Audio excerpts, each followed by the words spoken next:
The morning sun cast long shadows across the dusty streets of Kabul as Black adjusted her headscarf and checked the concealed camera in her jacket pocket. At 28, she had already spent 3 years documenting human rights violations across conflict zones, but Afghanistan presented challenges unlike anything she had encountered before. The Taliban's grip on the country was tightening with each passing day, and for a Western woman carrying a camera, every step outside her safe house was a calculated risk. Had arrived in Afghanistan 6 months earlier under the cover of working for a humanitarian aid organization. Her real mission, however, was far more dangerous. She was there to document the systematic oppression of women and gather evidence of war crimes that the international community seemed determined to ignore. Her editor at the London-based investigative magazine had warned her that this assignment could cost her life, but had seen the footage of women being publicly executed for the crime of seeking education. She couldn't turn away. The safe house where she lived was a modest 2-story building in an older part of the city, shared with 2 other foreign aid workers who had no idea of her true purpose. Dr. Sarah Martinez, a Spanish physician, spent her days treating patients at an underground clinic for women. James, a logistics coordinator from Canada, managed supply routes for medical equipment. Both believed was simply documenting the humanitarian crisis for awareness campaigns back home. On this particular morning, had received a tip from Fatima, a young Afghan woman who had become her most trusted source. Fatima worked as a cleaner in a government building and had overheard conversations about a planned raid on a secret school for girls. The school operated in the basement of a seemingly abandoned building on the outskirts of the city, where 30 young women between the ages of 12 and 18 gathered each day to continue their education in defiance of Taliban law. The walk to the location took through narrow alleyways and bustling markets. She had learned to move like a local woman, keeping her eyes down, walking with purpose but not urgency, and stopping occasionally to examine goods at market stalls to blend in with other shoppers. Her Dari wasn't perfect, but it was good enough to handle basic conversations without drawing attention. As she approached the building where the secret school operated, noticed an unusual number of Taliban fighters in the area. They weren't conducting an obvious operation, but their presence was more prominent than normal. She decided to position herself in a tea shop across the street, where she could observe the building while appearing to be just another customer waiting for her order. The tea shop owner, an elderly man with kind eyes and weathered hands, served her green tea in a small glass cup. "You are not from here," he said quietly in Dari, not looking directly at her. "I work with the medical clinic," replied, using her cover story, "helping with supplies." The old man nodded and moved to serve other customers, but after a few minutes he returned to wipe down the table next to hers. "The building you are watching," he whispered. "They know about the girls. Someone told them." His heart raced, but she kept her expression neutral. "When?" "Soon, maybe today, maybe tomorrow. The girls don't know yet." This was exactly the kind of moment had come to document, but it also presented an impossible choice. If she stayed to film the raid, she could capture evidence of the Taliban's systematic persecution of women seeking education. The footage could help the international community understand the severity of the situation and potentially save other schools from similar fates. However, staying also meant watching 30 young women being arrested, and possibly worse, without intervening. If she warned the school, she could save the girls but would lose the opportunity to document a clear example of the oppression she had come to expose. More importantly, warning the school might expose her own mission and put other sources like Fatima at risk. Sat in the tea shop for 2 hours, wrestling with the decision. She watched as Taliban fighters continued to gather in the area, nodding their positions and equipment. Some carried the kind of cameras used for propaganda videos, suggesting they planned to film whatever was about to happen. The thought of these young women being used in Taliban propaganda made her sick. Finally, she made her choice, paid for her tea and left the shop, but instead of heading toward the secret school, she walked in the opposite direction. She needed to find Fatima and figure out how to warn the school without compromising either of their safety or her mission. Fatima worked in a government building several blocks away, but approaching her there would be impossible. They had established a system of communication through dead drops, leaving messages in predetermined locations that the other would check regularly. Their primary dead drop was inside a loose brick in the wall of an old mosque that had been damaged during the years of conflict. made her way to the mosque, checking carefully for surveillance before approaching the wall. She pulled out the loose brick and found a small piece of paper with a message from Fatima. "They know about the German woman's camera. Be careful." The message hit like a physical blow. Fatima was referring to her as the German woman, their code for when communications might be compromised. The fact that Fatima mentioned the camera meant that Taliban intelligence was aware of someone documenting their activities. They might not know exactly who she was or where she was staying, but they were looking. Quickly wrote her own message. "Bird nest discovered. Chicks must fly today." This was their code for warning about raids on secret schools. She placed the message in the hiding spot and walked away, knowing that Fatima would check the location within hours and could get word to the school. Over the next few days, noticed increased Taliban patrols in her neighborhood and had to alter her routes significantly. The secret school had indeed been warned and evacuated before the raid, but the Taliban's frustration over the failed operation led to increased crackdowns throughout the city. House-to-house searches became more frequent, and several foreign aid workers were detained for questioning. Dr. Martinez mentioned over dinner that she had heard rumors of a Western journalist operating in the city without proper credentials. "They're saying this person has been filming things the Taliban doesn't want the world to see," she said, stirring her rice thoughtfully.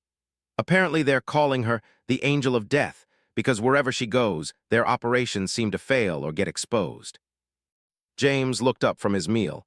"Angel of Death, that's a pretty dramatic nickname." "It's because they believe she's marking them for divine punishment," Dr. Martinez explained. "Some of the Taliban fighters think she has supernatural powers or is working with foreign intelligence. The nickname started after several of their operations were thwarted right after of a mysterious Western woman in the area." Kept her expression neutral, but her mind was racing. If the Taliban were actively looking for her and had given her a nickname, it meant her cover was wearing thin. She needed to be more careful, but she also couldn't abandon the mission when she was finally getting close to the kind of evidence that could make a real difference. The next morning brought news that would change everything. Fatima's message in the dead drop was longer than usual. "The angel knows about the big gathering, Thursday night, mountain compound, all the leaders, very dangerous but very important." Read the message twice before the implications sank in. Fatima had discovered that a major Taliban leadership meeting was scheduled for Thursday night at a compound in the mountains outside Kabul. If could document this meeting, she might be able to identify key figures who were previously unknown to international intelligence agencies. The footage could provide crucial evidence about the Taliban's command structure and planning. However, getting to a mountain compound would require transportation, overnight travel, and operating in an area where she would have no backup or escape routes. If she was caught, there would be no one to help her, and her disappearance might not even be noticed for days. As she burned Fatima's message and planned her next move, had no idea that her reputation as the Angel of Death had already reached the highest levels of Taliban leadership. To her, there was already a price on her head, and every Taliban fighter in Afghanistan had been given orders to capture or kill the mysterious Western woman who had been disrupting their operations. The decision she made next would determine not only the success of her mission, but whether she would survive to tell the story of what she had witnessed. In a country where women were forbidden to speak, one woman's voice was about to become the Taliban's greatest fear. The stage was set for a confrontation that would test every skill had learned in 3 years of conflict journalism. She was about to discover that sometimes the most important stories are the ones that nearly cost everything to tell. The mountain road was rougher than had expected, and the borrowed motorcycle struggled with the steep inclines and loose gravel. She had convinced a local mechanic who occasionally helped foreign aid workers to lend her the bike by telling him she needed to visit a remote village to document medical needs. The lie made her uncomfortable, but was risking enough by helping any Westerner, and the truth would have put him in impossible danger. It was Thursday evening, and the sun was beginning to set behind the jagged peaks that surrounded the Taliban compound. Had studied satellite images and maps for hours, planning her approach to the meeting location that Fatima had identified. The compound sat on a plateau about halfway up one of the smaller mountains, accessible only by a single winding road that would make escape nearly impossible if things went wrong. Her equipment for this mission was minimal but carefully chosen. Along with her usual concealed camera, she carried a directional microphone, extra batteries, and a satellite phone for emergencies. Everything fit into a small backpack that she could carry while climbing if necessary. She had also brought enough water and food for 24 hours, knowing that she might need to hide in the mountains overnight if the situation became too dangerous. As she approached the area where she planned to leave the motorcycle, spotted the first checkpoint. Two Taliban fighters stood beside a makeshift barrier across the road, checking anyone who wanted to proceed further up the mountain. She quickly turned the bike around and drove back down the mountain, looking for an alternative route to approach the compound on foot. About 2 kilometers from the checkpoint, found a narrow trail that appeared to lead up the mountainside through heavy brush and rocks. She hid the motorcycle behind a cluster of large boulders and began the steep climb toward the compound. The trail was barely visible in the fading light, and she had to move slowly to avoid making noise that might alert any guards. The climb took nearly 3 hours, much longer than she had anticipated. Several times she had to stop and hide when she heard voices or vehicles on the road below. The Taliban were clearly taking security for this meeting very seriously, with patrols moving regularly along all the access routes. By the time she reached a position where she could see the compound, it was completely dark. The compound itself was larger than the satellite images had suggested. Several buildings were arranged around a central courtyard, with guard posts at each corner and along the perimeter fence. Generator-powered lights illuminated the main areas, but there were plenty of shadows where someone could potentially hide. Counted at least 20 vehicles parked outside the compound, suggesting that this was indeed a significant gathering. Finding a position where she could both see and record what was happening required careful consideration of sight lines, lighting, and potential escape routes. After studying the compound for an hour, she identified a small ridge about 300 meters away that would give her a clear view of the main courtyard while keeping her hidden in the darkness beyond the compound's lights. Moving to the ridge required crossing an open area where she would be completely exposed if anyone happened to look in her direction. Waited until the guards in the nearest post seemed to be focused on something else, then sprinted across the open ground and dove behind the rocks on the ridge. Her heart was pounding so hard she was afraid the guards might hear it, but no alarms sounded. From her new position, she could see into the compound's main courtyard, where men in Taliban uniforms were gathering. Some faces were familiar from intelligence reports she had studied, but others were completely unknown. She began filming, using the camera's night vision capabilities to capture clear images despite the darkness. The meeting began with what appeared to be a formal ceremony. Several men took turns speaking to the assembled group, and while couldn't hear the words clearly from her distance, she could tell from their gestures and the crowd's reactions that these were important addresses. She used the directional microphone to try to pick up fragments of conversation, knowing that even partial audio could be valuable for intelligence analysis. After about an hour of speeches, the group began to break up into smaller meetings. This was exactly what it hoped to document evidence of coordination between different Taliban factions and possibly foreign supporters. She focused on filming the various small groups, trying to capture clear images of as many faces as possible. It was during one of these smaller gatherings that noticed something that made her blood run cold. Among the men speaking with what appeared to be senior Taliban leaders, she recognized a face that shouldn't have been there. Doctor was supposed to be a respected member of the interim government, someone the international community considered a moderate voice who might be willing to negotiate on women's rights and other issues. Seeing Doctor at this mountain meeting, clearly in a position of authority and respect among Taliban leaders, meant that the international community's hopes for moderation were based on a complete misunderstanding of the situation.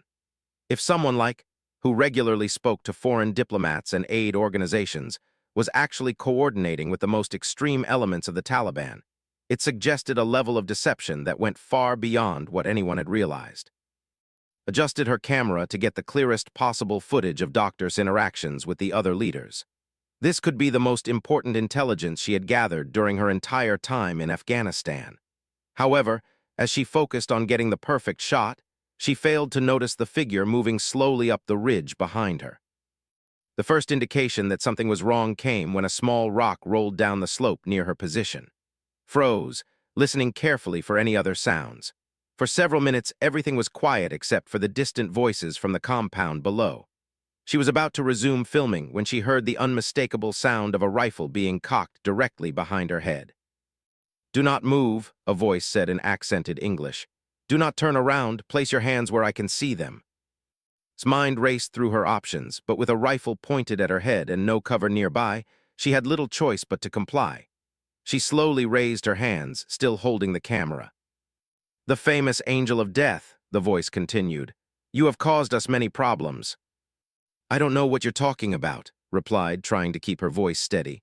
"I'm a aid worker. I got lost trying to find my way back to the road." The man laughed quietly. "With professional recording equipment, in the middle of the night, on a ridge overlooking a secure facility, I think not." A second voice joined the conversation, this one speaking in Dari.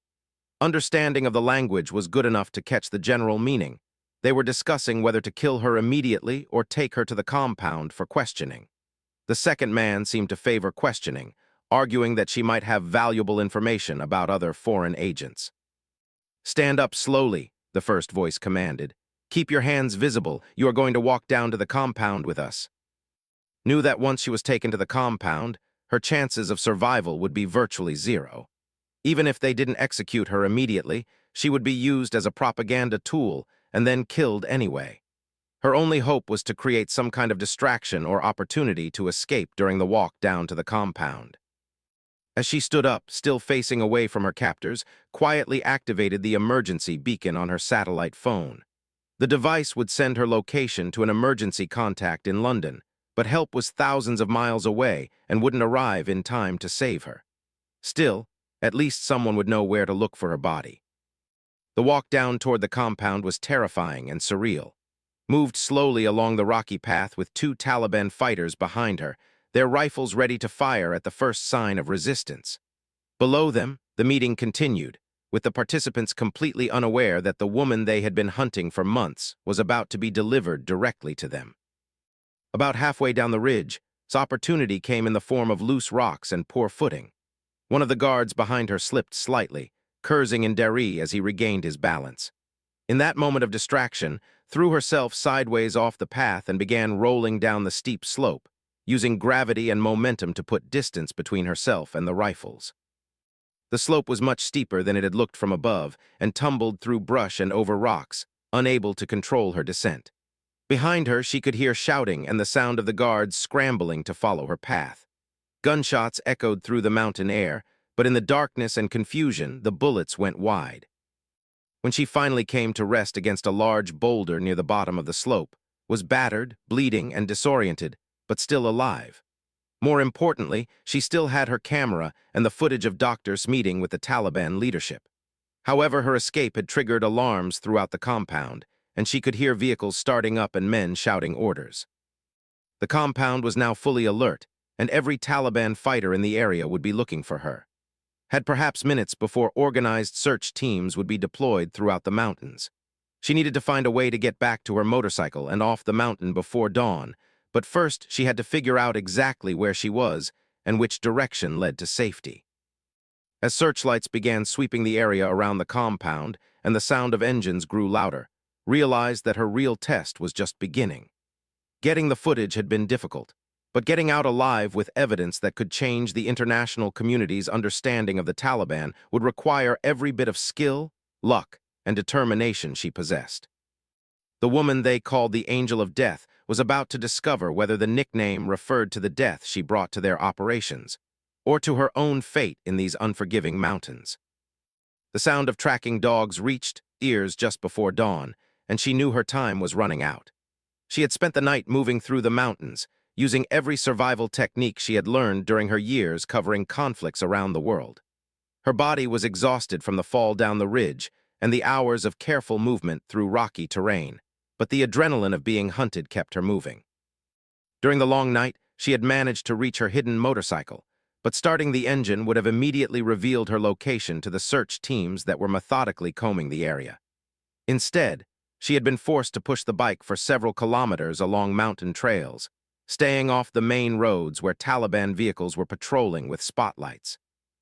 Now, as the sun began to rise over the peaks, found herself in an impossible situation. The motorcycle would be her only hope of reaching safety, but using it would create noise that would draw every searcher in the area directly to her. However, Continuing on foot would mean certain capture once the sun provided enough light for the tracking teams to follow her trail effectively. The decision was made for her when she heard the distinctive sound of helicopter rotors in the distance. The Taliban had brought an aircraft for the search, which meant they could cover the entire mountain range in a matter of hours. Kick-started the motorcycle and began racing down the mountain trail, no longer caring about the noise. The trail she was following was barely wide enough for the motorcycle, with steep drops on one side and vertical rock faces on the other. At the speed she was traveling, any mistake would send her tumbling into ravines that would be impossible to survive. Behind her, she could hear the helicopter getting closer, and occasionally the crack of rifle fire as ground teams tried to intercept her path. 20 minutes into her desperate ride, reached a section where the trail branched in 3 directions.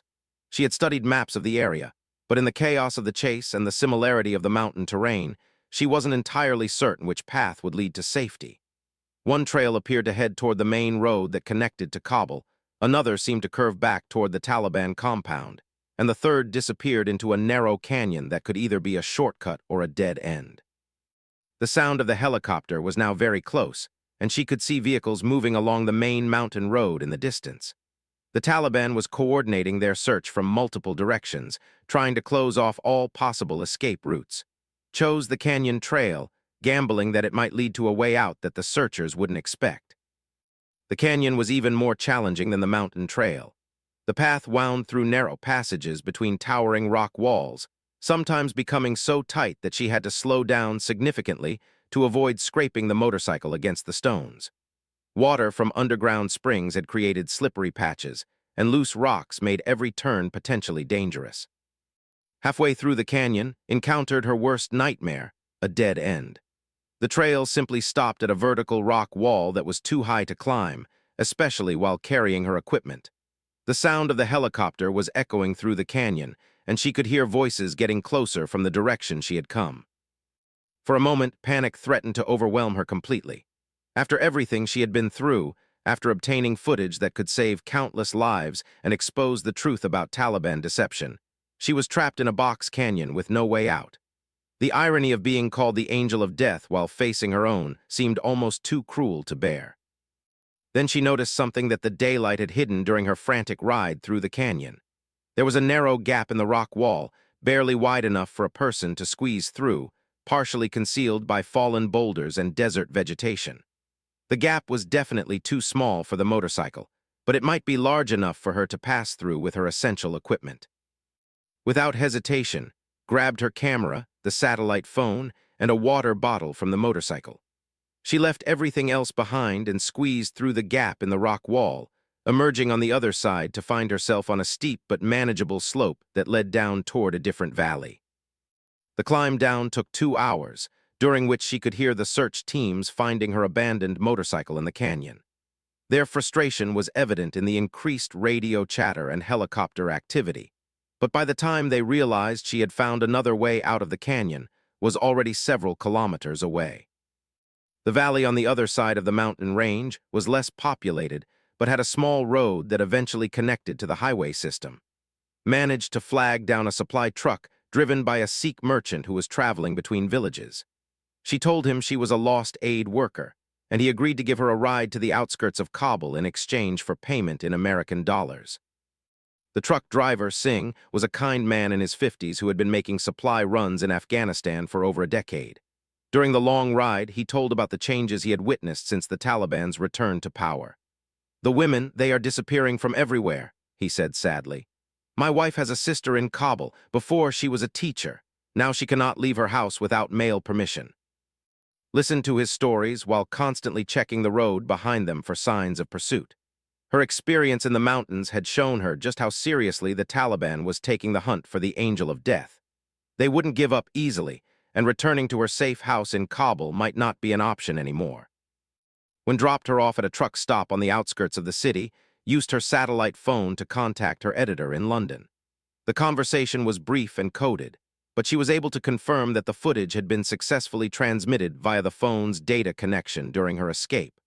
More importantly, her editor informed her that an extraction team was already en route to get her out of Afghanistan. The next 48 hours were the longest of life. She couldn't return to the safe house where Dr. Martinez and James were staying because Taliban intelligence might be watching the location. Instead, she found shelter in a series of small guest houses and tea shops, moving every few hours to avoid establishing any pattern that could be tracked. During this time, news began to spread through Kabul's underground networks that the mysterious angel of death had struck again. The Taliban leadership meeting in the mountains had been completely exposed, with detailed footage of the participants and their conversations somehow making its way to international media outlets. Several Taliban commanders who had thought their identities were secret found their faces broadcast on news networks around the world. The revelation about Dr. was particularly devastating for Taliban credibility. International diplomats who had been working with him as a potential moderate were forced to acknowledge that their entire strategy for engaging with the Taliban had been based on false information. The footage showed clearly that was not only cooperating with elements, but was actually one of their key coordinators. On her final night in Afghanistan, received a message through Fatima's network that both relieved and saddened her. The exposure of the mountain meeting had caused such disruption within Taliban ranks that several planned operations against women's schools had been canceled or postponed. The fear of being filmed and exposed was making Taliban commanders more cautious about their activities, which provided temporary protection for vulnerable populations. However, the message also warned that the hunt for the Angel of Death had intensified to an unprecedented level. Every Taliban unit in the country had been given orders to capture or kill the foreign woman responsible for the intelligence leaks. Rewards had been offered to informants, and checkpoints had been established throughout the region. Staying in Afghanistan any longer would almost certainly result in capture. The extraction came at dawn on Saturday morning, exactly 1 week after the mountain compound mission. A small helicopter landed briefly in a field outside Kabul and was aboard and airborne before most of the city had awakened. As she watched Afghanistan disappear beneath the helicopter, she felt a mixture of relief, exhaustion, and guilt about leaving behind people like Fatima who continued to risk their lives for the cause of truth. 6 months later was back in London, but the impact of her work in Afghanistan continued to unfold. The footage and evidence she had gathered became part of a comprehensive report that documented systematic human rights violations and exposed the Taliban's sophisticated deception operations. International sanctions were strengthened, and several countries revised their diplomatic approaches based on the intelligence she had provided.